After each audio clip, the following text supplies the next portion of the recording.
Bonjour, bienvenue aux fans de Karaté Bushido. Aujourd'hui, nous allons voir la technique du coup de pied Twichagi.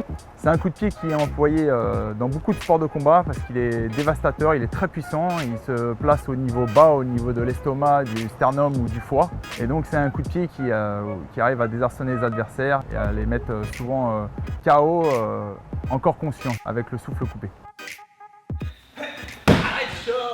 Donc Twichagi, ça veut dire Chagi coup de pied et Twit arrière, coup de pied arrière. Ce coup de pied là, il est très dur à exécuter, il est très efficace mais très dur parce que c'est un coup de pied de percussion et dans la technique, il y a de la rotation. Donc la rotation doit être maîtrisée. Donc on va voir déjà techniquement comment faire la percussion.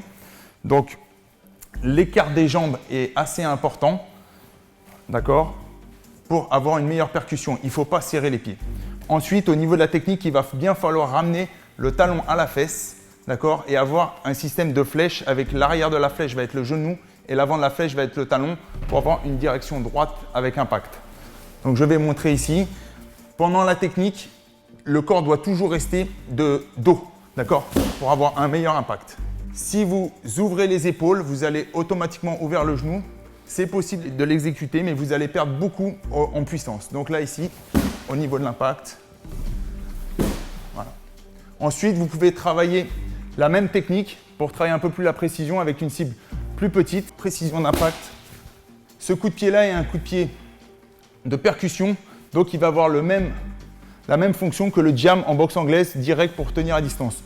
Donc lors de l'exécution, il ne faut pas s'écraser sur la frappe, mais bien avoir un système de aller-retour. Donc maintenant, on va voir avec la rotation, tourner le pied avant et les épaules pour contrôler la rotation du corps et ensuite finir par la percussion. Si la rotation n'est pas contrôlée, vous allez trop ouvrir la technique et finir et être exposé. Il faut absolument contrôler cette rotation, donc rotation, et finir qu'avec de la percussion pour pouvoir être encore en phase de combat. Comment l'appliquer en combat? On peut le faire de manière offensive et de manière défensive.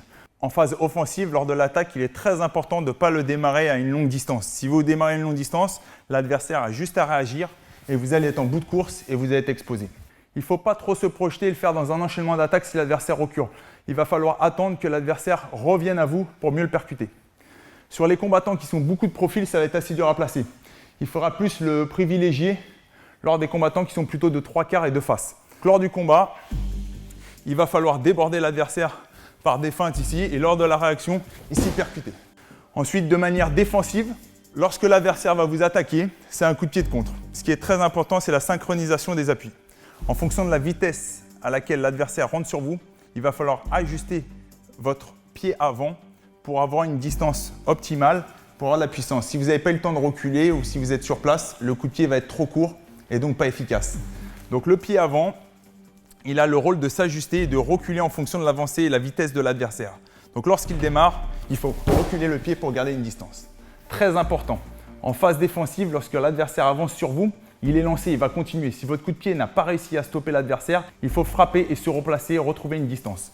Donc je montre ici, impact et distance.